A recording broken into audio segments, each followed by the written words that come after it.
ಗೋವಾ ರಾಜ್ಯವು ಕರ್ನಾಟಕದ ಮೀನಿಗೆ ನಿಷೇಧ ಹೇರಿದ ಕಾರಣ ನಮ್ಮ ಕರಾವಳಿಯ ಮೀನುಗಾರರಿಗೆ ಕೋಟ್ಯಾಂತರ ರೂಪಾಯಿ ನಷ್ಟವಾಗಿದೆ. ಗೋವಾ ರಾಜ್ಯಕ್ಕೆ ಬಿಸಿ ಮುಟ್ಟಿಸಲು ನಿರ್ಧರಿಸಿರುವ ಇಲ್ಲಿನ ಮೀನುಗಾರರು ಗೋವಾ ಮೀನಿಗೂ ತಡೆಯೊಡ್ಡಲು ಯೋಚಿಸುತ್ತಿದ್ದಾರೆ.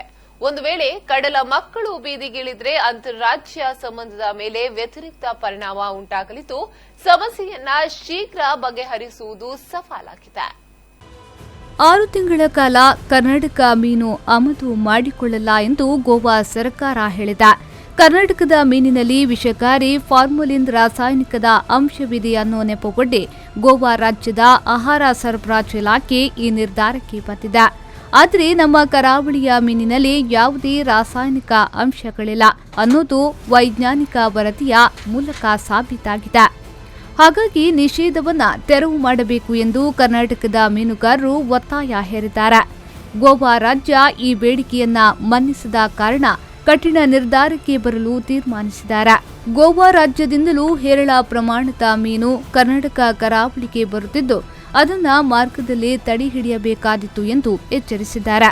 ಕಡಲ ಮಕ್ಕಳು ಬೀದಿಗಿಳಿದರೆ ಅಂತರ ರಾಜ್ಯ ಸಂಬಂಧ ಸಂಪೂರ್ಣ ಹದಗೆಡುವುದು ಖಂಡಿತ. ಈಗ ಗೋವಾ ರಾಜ್ಯದ ಮೀನುಗಳು 99% ಕರ್ನಾಟಕ ಮತ್ತು ಕೇರಳಕ್ಕೆ ಹೋಗಿ ಅವರು ಮಾರಾಟ ಮಾಡಿಕೊಂಡು ಹೋಗ್ತಾ ಇದೆ.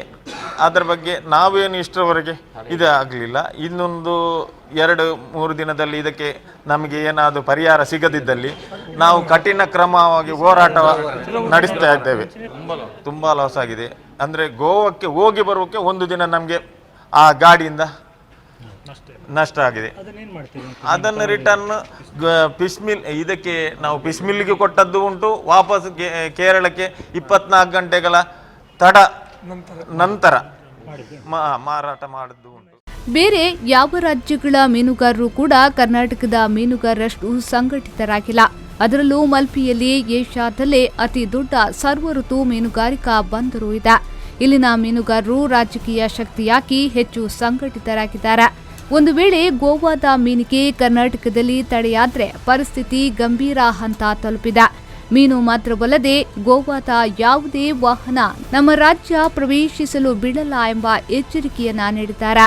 ಗೋವಾದ ಕೆಲವು ಮತ್ಸ್ಯೋದ್ಯಮಿ ಮಧ್ಯವರ್ತಿಗಳು ತಮ್ಮ ಮೂಲಕವೇ ಮೀನಿನ ವಹಿವಾಟು ನಡೆಯಬೇಕೆಂಬ ಲಾಬಿ ಮಾಡಿ ಈ ಕೃತಕ ಸಮಸ್ಯೆ ಉಂಟು ಮಾಡಿದ್ದಾರೆ ಅನ್ನೋದು ಇಲ್ಲಿನ ಮೀನುಗಾರರ ಆರೋಪ. ದಿನವೂ 600 ಟನ್ನಷ್ಟು ಮೀನು ಗೋವಾಗೆ ರಫ್ತಾಗುತ್ತಿದ್ದು ನಿಷೇಧದಿಂದ ಕೋಟ್ಯಾಂತರ ರೂಪಾಯಿ ನಷ್ಟವಾಗಿದೆ. ಕರ್ನಾಟಕ ಮೀನುಗಾರಿಕಾ ಇಲಾಖೆಯ ಕಾರ್ಯದರ್ಶಿಗಳು ಒಂದು ಸುತ್ತಿನ ಮಾತುಕತೆ ನಡೆಸಿದ್ದಾರೆ. ಇಷ್ಟಾದರೂ ಸಮಸ್ಯೆಗೆ ಪರಿಹಾರ ಸಿಕ್ಕಿಲ್ಲ. ರ್ಯಾಂಡಮ್ ಆಗಿ ಇನ್ನಿತರ ಗಾಡಿಗಳನ್ನು ಚೆಕ್ ಮಾಡುವ ಮೂಲಕ ಅದನ್ನು ಪರೀಕ್ಷೆ ಮಾಡಿದ್ದಾರೆ. ಮೀನುಗಾರಿಕೆ ಇಲಾಖೆ ಅಧಿಕಾರಿಗಳು ಕೂಡ ಅದರಲ್ಲಿ ಭಾಗಿಯಾದರು. ಆದರೆ ಯಾವ ಪ್ರಕರಣಗಳು ಆ ರೀತಿಯಲ್ಲಿ ಕಂಡು ಬಂದಿಲ್ಲ. ಖಂಡಿತವಾಗಿಯೂ ಪ್ರಾಮಾಣಿಕತೆಯಿಂದ ಮೀನುಗಾರಿಕೆ ಮಾಡುವ ಮೀನುಗಾರರು ಇಂಥ ಸೃಷ್ಟಿಯನ್ನು ಈ ರೀತಿಯ ಒಂದು ವ್ಯವಸ್ಥೆಯಲ್ಲಿ ಖಂಡಿತವಾಗಿ ತೊಡಗಿಕೊಳ್ಳೋದು. ಏಕೆಂದರೆ ದಿನನಿತ್ಯ ಮೀನುಗಾರಿಕೆ ಮಾಡಿ ದಿನನಿತ್ಯ ಅದನ್ನು ಹಾರ್ಬರ್ನ ಮೂಲಕ ವಿಲೇವಾರಿ ಮಾಡುವಂಥ ಕೆಲಸಗಳೇ ಮಾಡ್ತೇವೆ. ಖಂಡಿತವಾಗಿಯೂ ಮೀನೊಂದು ಪೌಷ್ಟಿಕಾಂಶವುಳ್ಳ ಆಹಾರ. ಇವತ್ತು ಯಾವುದೇ ಕಲಬೆರಕೆಯಲ್ಲಿ ಸಿಗುವ ಒಂದು ಆಹಾರ ಅಂದರೆ ಮೀನು. ಖಂಡಿತವಾಗಿಯೂ ಈ ರೀತಿಯಲ್ಲಿ ನಾವು ಕಲಬೆರಕೆ ಮಾಡಿದರೆ ಖಂಡಿತವಾಗಿಯೂ ಮೀನು ತಿನ್ನುವವರಿಗೆ ನಾವು ದ್ರೋಹ ಸಿಗದಂಥ ಆಗುವ ಮನೋಭಾವನೆ ಮೀನುಗಾರರು. ಆದರೆ ಇವತ್ತು ಗೋವಾದಲ್ಲಿ ಕೆಲವೊಂದು ಖಾಸಗಿ ಮತ್ಸ್ಯೋದ್ಯಮಿಗಳು ಇಲ್ಲಿಯ ಮೀನು ಅಲ್ಲಿಗೆ ಬಂದರೆ ಅವರಿಗೆ ಅಲ್ಲಿಯ ಮೀನಿಗೆ ರೇಟ್ ಹೆಚ್ಚಿಸಲಿಕ್ಕೆ ಆಗುವುದಿಲ್ಲ. ಅವರ ಸ್ವಾರ್ಥಕ್ಕಾಗಿ ಈ ರೀತಿಯ ತಪ್ಪು ಕಲ್ಪನೆಗಳನ್ನು ಮಾಧ್ಯಮದ ಮೂಲಕ ಸೃಷ್ಟಿಸುವ ಮೂಲಕ ಅಲ್ಲಿ ಮೀನನ್ನು ತಡೆಯುವಂಥ ಕೆಲಸಗಳು ಮಾಡಿದೆ. ಈಗಾಗಲೇ ನಾನು ಪತ್ರಿಕೆ ಮೂಲಕ ಅದೇ ರೀತಿ ಸಂಬಂಧಪಟ್ಟ ಅಧಿಕಾರಿಗಳಿಗೆ DC ಅವರಿಗಿರ್ಬೋದು, ಗೋವಾದ ಚೀಫ್ ಸೆಕ್ರೆಟರಿ ಕೂಡ ಈ ಬಗ್ಗೆ ಮನವರಿಕೆ ಮಾಡಿದ್ದೇನೆ. ನೀವು ಈ ಬಗ್ಗೆ ಯಾವ ರೀತಿಯ ಪರೀಕ್ಷೆ ಮಾಡಿದರೂ ಕೂಡ ನಾವು ಅದಕ್ಕೆ ಬದ್ಧರಿದ್ದೇವೆ. ಆದರೆ ಈ ರೀತಿಯಲ್ಲಿ ನಿಮ್ಮ ಕೆಲವೊಂದು ಬಂಡವಾಳಶಾಹಿ ಕೆಲವೊಂದು ಮತ್ಸ್ಯೋದ್ಯಮಿಗಳು ಈ ರೀತಿಯಲ್ಲಿ ತಡೆಯುವಂಥ ಕೆಲಸ ಮಾಡಬಾರ್ದು. ಏಕೆಂದರೆ ಮೀನೊಂದು ಪೆರಿಷಬಲ್ ಗುಡ್ಸ್. ಬೇರೆ ಯಾವುದೇ ವಸ್ತುಗಳಾಗಿ ತಿಂಗಳುಗಟ್ಟೆ ಅದನ್ನು ದಾಸನ ಮಾಡಲಿಕ್ಕೆ ಆಗುವುದಿಲ್ಲ. ಇವತ್ತು ಬಂದ ಮೀನನ್ನು ಇವತ್ತು ವಿಲೇವಾರಿ ಮಾಡಿದರೆ ಮಾತ್ರ ಅದು ಆರೋಗ್ಯಕ್ಕೂ ಒಳ್ಳೆಯದು. ಗೋವಾದಲ್ಲಿ ರಾಸಾಯನಿಕ ಅಂಶಗಳನ್ನು ಪತ್ತೆ ಮಾಡುವ ವ್ಯವಸ್ಥೆ ರೂಪುಗೊಳ್ಳಲು 6 ತಿಂಗಳು ಬೇಕಾಗಬಹುದು ಅಥವಾ 1 ವರ್ಷವೇ ಕಳೆಯಬಹುದು. ಅಲ್ಲಿಯವರೆಗೆ ಕರ್ನಾಟಕದ ಮೀನು ಆಮದು ಮಾಡಿಕೊಳ್ಳಲ್ಲ ಅನ್ನೋದು ಗೋವಾ ರಾಜ್ಯದ ನಿರ್ಧಾರ. ಇದರಿಂದ ನಮ್ಮ ಮೀನುಗಾರರಿಗೆ ಕೋಟ್ಯಾಂತರ ರೂಪಾಯಿ ನಷ್ಟವಾಗಲಿದ್ದು ಸರ್ಕಾರ ಮಧ್ಯಪ್ರವೇಶಿಸಿ ಸಮಸ್ಯೆ ಬಗೆಹರಿಸಬೇಕಾಗಿದೆ.